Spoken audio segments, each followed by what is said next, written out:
On the inside of this very box right here doesn't reside a Vax Air. No. Let's just say it's something quality. Not that a Vax Air isn't quality, performance-wise anyways, but it's a really good Hoover. Let's get unboxing.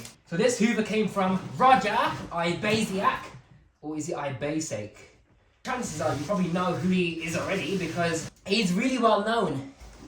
And just in case you don't know who he is, I suggest you check out his channel and subscribe to him because he's an awesome guy. Right, what could the Hoover possibly be? Is it a SIBO?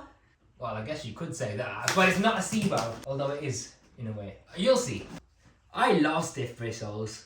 I wish I was unboxing a Vax Air, to be fair. Okay, here it is at the box. This is an Enzyme SM2. Here's the instruction manual.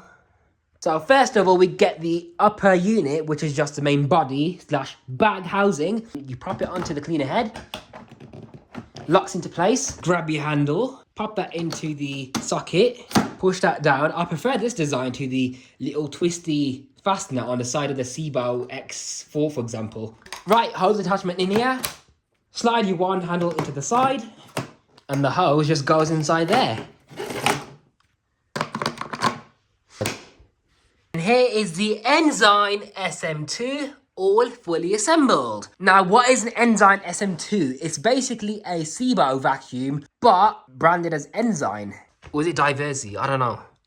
Now, the main difference between this and, let's say, a SIBO X4, okay, why the cleaning head aside, we'll talk about that later, but is the manual height adjustment. So, with an automatic SIBO, you would have a computer board in here, which detects the RPM of the brush roll, and it lowers and raises the height of the head or the brush bar depending on how much resistance there is against the carpet. So when there's too much resistance, the clean head lifts up. But with this, you can actually be in full control because you got manual height adjustment. So they're setting 1, 2, 3, and 4, which is the higher setting. And it goes back down to 1 again. So it's a very smart vacuum that's designed to last many years of use. It can easily last about 10 years, maybe more than that. It tells you when there's a clog, it tells you when the bag is full, it tells you when there's something stuck in the brush, these red lights illuminate, and then the machine shuts down. So even if someone who's vacuuming with this doesn't know how to use a vacuum, it will still shut off for safety. Very smart design. Now, I would say it's like a SIBO X5, but the SIBO X5 has the cleaner head elongating from the right side of the head instead of on the left side. And I actually prefer it this way, you know, on the left. You know why? Because if it was on an X5, this is where the drive belt is, by the way. You'd have an extra brush bar about that small. Yeah, literally about the same size as this, but on the other side.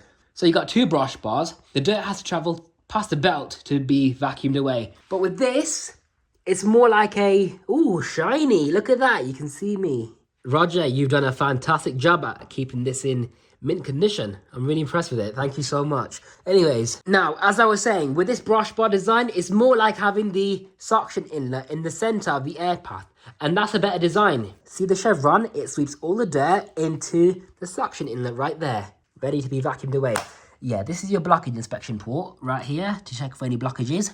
There's the information sticker. It's 1100 watts and it's made in Germany. A high quality vacuum designed to last.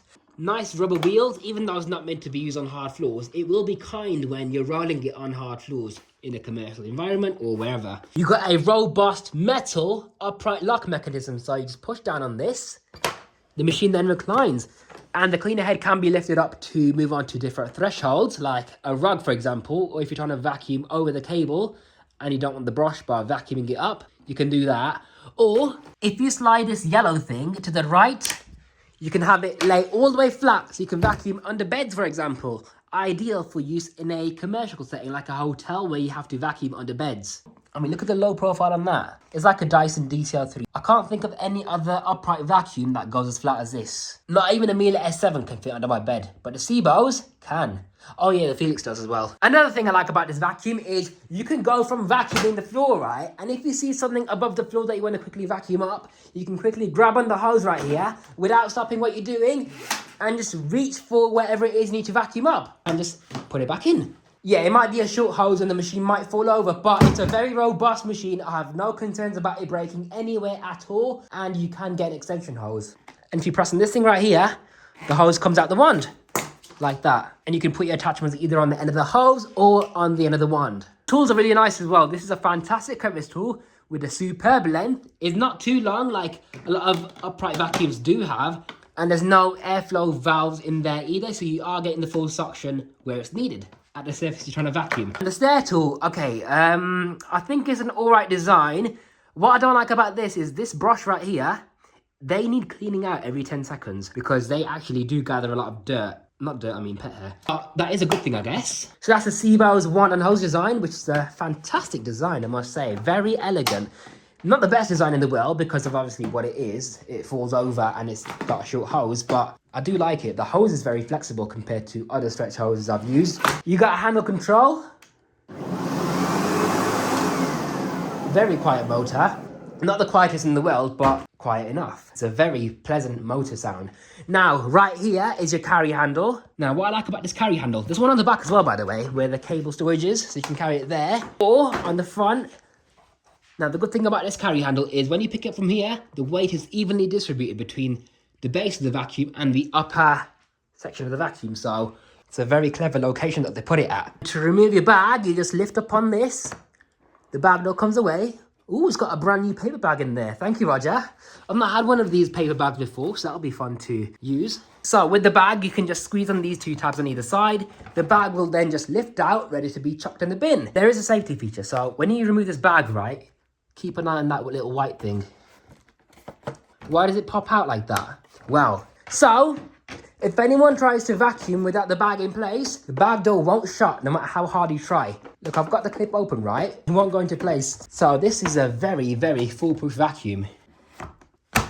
And the beauty about Seabow's bag design is these vacuums are quite hard to clog up because of the way the bag housing is designed. The filter is a very large surface area and it runs all the way up across the upper length of the bag. So no matter how full the bag is, the suction still reaches the top of the bag and you get optimal suction. Unless the bag clogs, obviously. If you have a genuine Seabow HEPA bag, then yeah, you can use them all the way up until they fill up right to the top. What I like about this filter is it's got a very large surface area to capture a lot of allergens. What I don't like about this is there's no seals on this filter. Oh, nice and yellow in there.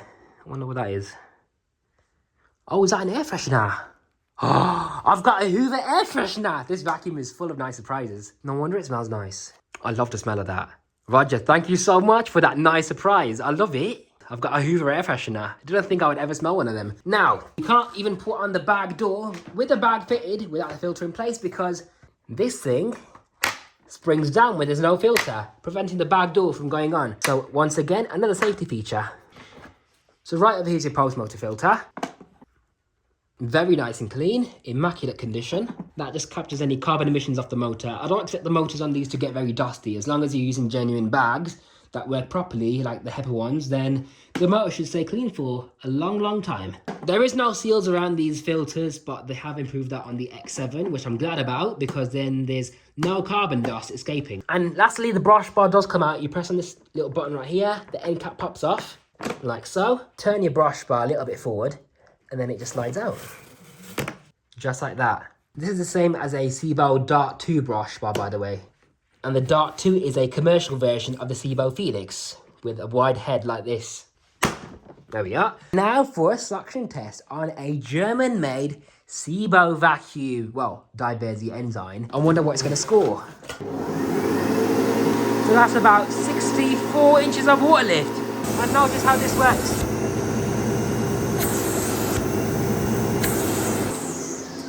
Okay, let's see what it's like on the carpets now. There's a bit of styrofoam, but with the manual height adjustment, it should dig in to carpets really, really well. I also like the long orange flex as well, making it more commercial grade. A little bit disappointed at the suction though, because on my Seabow X4, which is also 1100 watts, the suction seemed a little bit stronger. Let's put it on setting 2 because it's a low power carpet. And away we go. Whoa, look at that. It's dragging itself forward. I'm not even pushing the vacuum. Wow! Okay, new favourite vacuum, guys. This is amazing. What a marvellous Hoover. It literally self-propelled on its own. Not because it's a self-propelled vacuum, but because the brush bar is really aggressive. Oh yeah! Let's try it on the blue carpet now.